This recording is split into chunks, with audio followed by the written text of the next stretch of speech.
You know, even astronauts have dirty jobs. NASA has sent some of its finest into space to fix a problem with a loo in the blue. There have been plenty of crucial takeoffs by Discovery, Ignition and liftoff of Shuttle Discovery. but perhaps none more urgent. Officially, Discovery's mission is to install a bus-sized Japanese-built billion-dollar lab that'll end up being the largest room on the International Space Station. But it's the smallest room that's causing discomfort for 3 astronauts on board, with the station's only toilet broken. Astronauts can use a temporary toilet in a Soyuz escape pod, but if that fails, there's this less glamorous option, a space nappy. So the message from the space station crew to Discovery tonight: hurry up. Having successfully installed a new toilet aboard the ISS in June 2008, a grand total of 123 shuttle flights have taken place. And just how many of them have reached a 500-kilometre altitude? Incredibly, almost none of them. Challenger was the first shuttle to challenge this feat on its STS-41C mission, achieving an altitude of 580 kilometres. Discovery was next on its STS-51D mission, taking to the skies at 528 kilometres. Then came Atlantis on STS-51J, 591 kilometres above the Earth. A later Atlantis flight, STS-27, remains questionable as its altitude is classified. Discovery again exceeded the 500-kilometre limit with its 559-kilometre STS-33 mission. And again on STS-31, smashing all shuttle flight records, going all the way up to 611 kilometres. Another for Discovery, this time on STS-48, with a 580-kilometre altitude. Endeavour was next to achieve this endeavour on STS-61, exceeding to 594 kilometres. Discovery again on STS-82, 579 kilometres. STS-95 reached an altitude of 574 kilometres. It was another Discovery flight. And another on STS-103, 587 kilometres. And finally, on its final successful mission before its tragic demise, Columbia was flown to 570 kilometres on STS-109. So according to NASA, a total of 11 shuttle flights, with the possibility of a 12th, reached an altitude high enough to encounter the South Atlantic anomaly of the Van Allen belts, whilst the majority of them, well over 100, stayed out of reach from this region.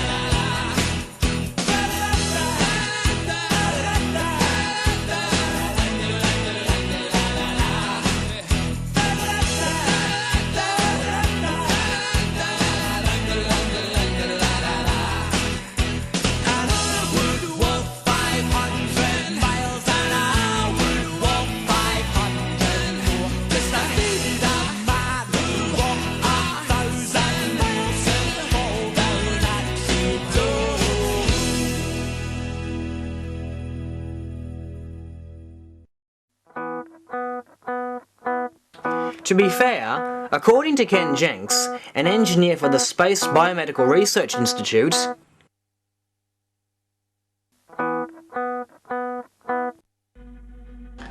if the orbit of a spacecraft avoids the Earth's higher southern latitudes, it will not pass through the SAA.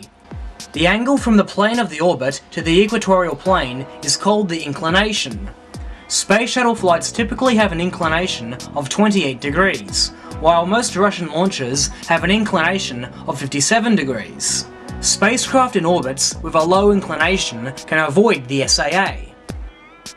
And according to E. Kovalev, Russia's radiation expert, Maximum exposure to the anomaly requires an inclination of 30 degrees, and even then, a spacecraft is only briefly exposed to the maximum proton flux.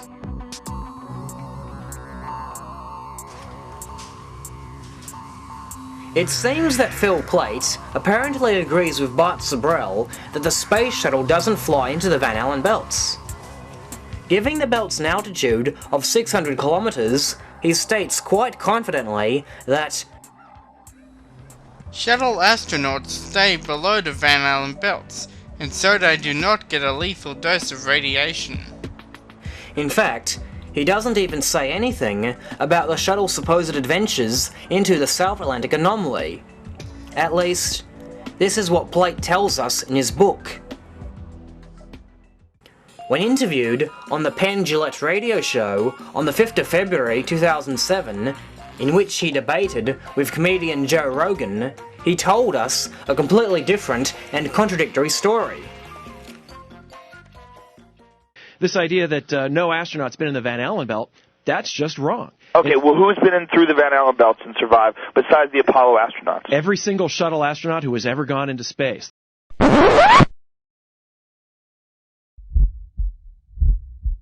Okay, well, who's been in through the Van Allen belts and survived besides the Apollo astronauts? Every single shuttle astronaut who has ever gone into space.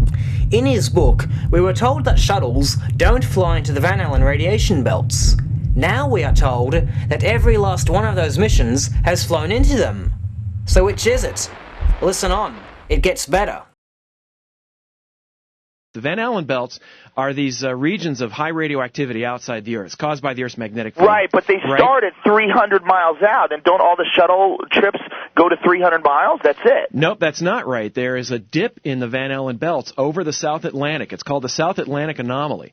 And the shuttle goes through this every 7 or so orbits. Hubble goes through it every 7 orbits. They have to shut it down, have to shut some of the instruments down because of the increased radiation. And in fact, the Gemini missions, which were the warm-ups for the Apollo, went specifically into the Van Allen belts to make sure that the astronauts could survive the radiation. So even before Apollo, astronauts had gone in, and that was into the actual Van Allen belts to make sure it worked. You could say, the shuttle astronauts, they just go into the lower bit for a few seconds. Gemini went in it, they tested it, they showed that, in fact, the radiation did not go through the spaceship very well, and the astronauts would be fine. No, how high do the belts go at the lowest point?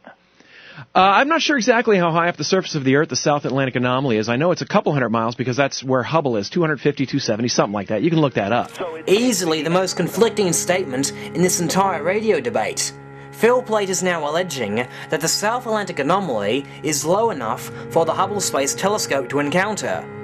He even claims that Hubble orbits the Earth at an altitude of 250 miles.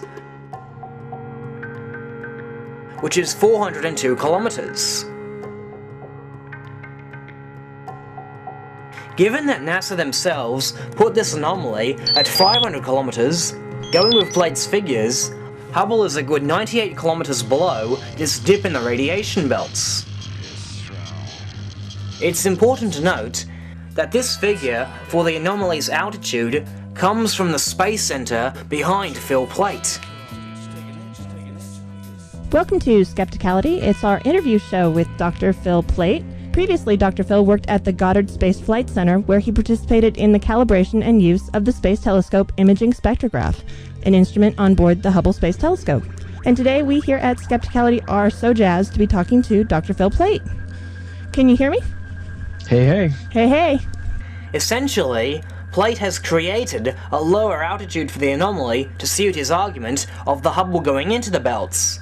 But ironically enough, his 402-kilometer altitude directly contradicts his previous statement of every last shuttle flight going into the belts.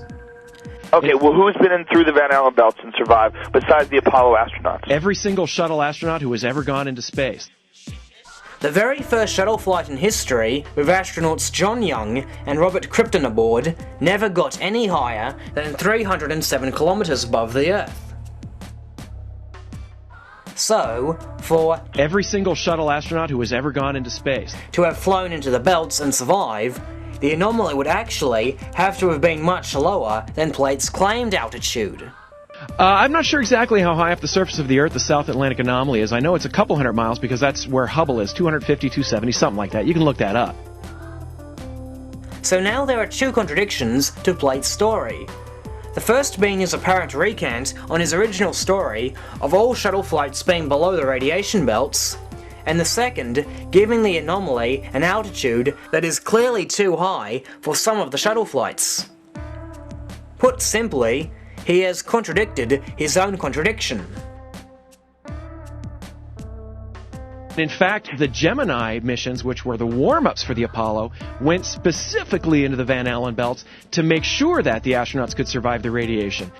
The tales he tells about Gemini ascending into the Van Allen belts sound suspiciously like Windley talking through Plate, which makes one wonder if he was being coached through the interview.